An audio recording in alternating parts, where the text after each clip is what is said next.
The esteemed Mboweni family, Your Excellency President Cyril Ramaphosa, comrades and fellow mourners.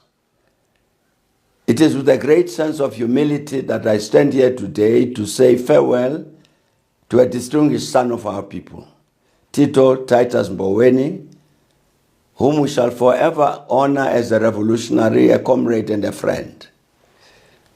I say this because members of the Mboweni family informed me a few days ago that in his written directives about this funeral, Comrade Tito said I should be one of the speakers. I therefore stand here today to say but a few words in order to respect the wishes of the departed. But before I say anything further, I take this opportunity to thank the highly respected Mr. Seth Palatsi for accompanying me as we drove here during the early hours of this morning from Johannesburg. I mention this because Seth Palatsi was determined to come here today to convey his personal farewell to his comrade Tito Mboweni, as well as communicate the heartfelt condolences of the staff and family of the Thabo Mbeki Foundation, to which both he and Tito belong. I'm privileged to have this opportunity to thank and salute the esteemed Mboweni family for agreeing to share its son with us of the African National Congress, as well as the nation as a whole, thus donating to the people a liberator. We are a mere 30 years into the period of our liberation, and yet the behavior of some in our society suggests that already we are forgetting what preceded that liberation. We are forgetting that a mere 4 years before Freedom Day in April 1994, it was illegal and even treasonable to belong to Tito's organization, the African National Congress. People were murdered, imprisoned, and driven into exile for mere membership and peaceful promotion of the objectives of the ANC. Massacres that are part of our bitter history, such as those at Sharpeville, Soweto, Boipatong, Shobashobane, Bisho, and elsewhere, took place simply to deny the millions of our people the freedom we enjoy today. On the very eve of the historic elections of April 1994, bombs were going off to terrorize the people not to participate in those elections, and thus deny our country the possibility to progress from white minority apartheid domination to the happy moment when the people would vote freely to choose their legislatures and government. These ugly moments confirm the truth that freedom was not free, that indeed freedom was very costly in terms of the lives of our people laid down and the immense sacrifices the families of the oppressed, including the Mboweni family, had to bear. Some among us might be asking themselves the question, why I'm reminding this solemn gathering about the painful past of the terrorism and inhumanity of the apartheid system and regime, which many clearly and understandably want to forget. I'm talking about that painful past to say something about the hero we are laying to rest today, Comrade Tito Mboweni. All of us throughout the ranks of the African National Congress are very proud that many decades ago, the young Tito decided to join the people's movement. And when he did so, he committed himself to serve the people, starting with their liberation from the yoke of apartheid. And when he made that commitment, he knew that this might cost him his life, but nevertheless stood by that commitment throughout the decades of his adult life. As he joined hands with the millions of our struggling people who were determined to liberate themselves, he knew that the only but invaluable prize and reward he would get would be the liberation of his people. When we say that Tito Mboweni was a tried and tested combatant for our liberation, we say so because we were together with him in the common trenches when to oppose the apartheid regime was to invite death. When ours and Tito's loyalty to that commitment, we served the people of South Africa, dictated that he and all of us find ways and means to overcome fear of that death. Much has been said correctly about Tito's sterling contribution to the historic task to build the new democratic post-apartheid South Africa. There is no need for me to say anything further in this regard. However, this I must say. Throughout this period, as I served as a senior official in the ANC, as well as Deputy President and President of the Republic, I always found it inspiring and energizing to be serving in the same ANC and government structures with Tito, always assured that in him we had a cadre who would always correctly discharge his responsibility as a leader and servant of our people. In the period leading up to April this year, I received many requests to make an assessment of our first 30 years of democracy. I responded to this request by delivering a public lecture on April 30th, greatly honored to do this at the unique and esteemed Freedom Park in Tshwane. Because of the importance of this address, we convened an expanded meeting of the Thabo Mbeki Foundation Council of Advisors to discuss the contents of that address. Tito Mboweni attended and participated actively in this meeting.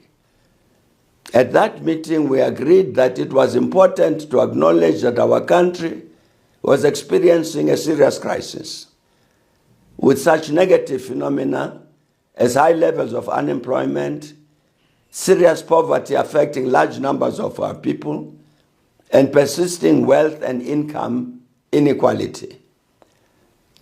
We also agreed that we must tell this truth, that some among those who had fought against the ANC during the years of struggle against the apartheid regime never gave up their effort to defeat and destroy the ANC, working as counter-revolutionaries.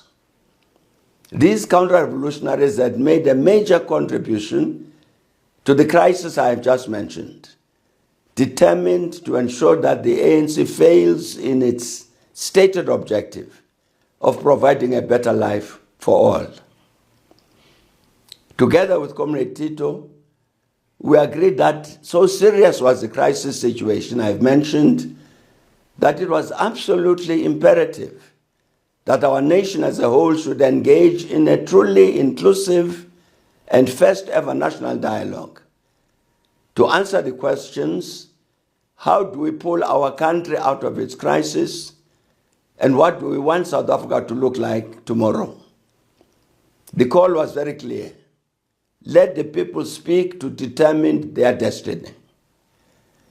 We were very fortunate that His Excellency President Ramaphosa immediately took up this call, agreeing that indeed the people must speak. Like all of us, Comrade Tito was also very glad that the Government of National Unity also agreed to this call. I know that many throughout the country, black and white, women and men, young and the elderly, urban and rural, people of faith, traditional leaders and healers, academics, artists, sports people, and I'm certain many of you present at this solemn occasion are saying, as Tito would, we await with bated breath the national dialogue to begin. Then came the general election of May 29. As all of us know, for the very first time since liberation in 1994, Tito's organization, the ANC, failed to get the required majority of votes to govern South Africa in a number of provinces on its own. Comrade Tito agreed that these electoral results meant two things of the greatest importance to the ANC. These were that the results constituted a threat to the National Democratic Revolution, as well as a threat to the leader of that National Democratic Revolution, the ANC. Accordingly, we agreed that as members of the ANC, we shared a common responsibility with the leadership and the rest of the membership of the movement to answer the very urgent and critically important question practically. What must we do to defend the democratic revolution, as well as its leader, the ANC? In this regard, Comrade Tito insisted that it should be included in any delegation which would engage others seeking to answer this question. What must we do to defend the democratic revolution, as well as its leader, the ANC? Comrade Tito departed the world of the living at a time when both his country and his movement needed him most. Both needed him because despite the temptations which have captured some among us, he remained the true revolutionary cadre formed during the years of struggle to defeat the apartheid crime against humanity. As we contemplate what we should do to honor that principled revolutionary and true patriot, Comrade Tito Mboweni, I have no hesitation in saying that we must serve as unwavering activists for the realization of these last two strategic tasks, which Tito considered to be of primary importance. I speak here of the pioneer inclusive national dialogue, which will enable the people to speak freely about the South Africa they want.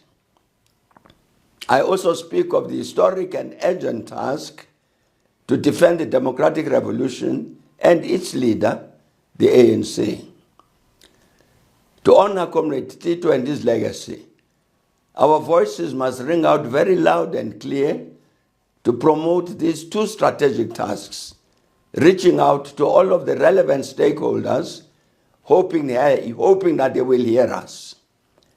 As I've heard Comrade Tito say on occasion, I too will repeat. Those who have ears to hear, let them hear. Laba bangana tindlebe takutwa abadwe. Abo banendlebe zokuva mabeve. Let them hear the calls we make as we pay tribute to our comrade and friend, Tito Titus Mboweni. Program Director, I'm honored to have this opportunity to convey my wife Zanele's and my own heartfelt condolences, as well as those of the Thabo Mbeki Foundation, to all the Mboweni family at the sudden and unexpected loss of a beloved and worthy son. Our dear Comrade Tito, please rest in eternal peace. We assure you of our commitment never to betray the cause you served throughout your adult life. Farewell, dear friend, and thank you.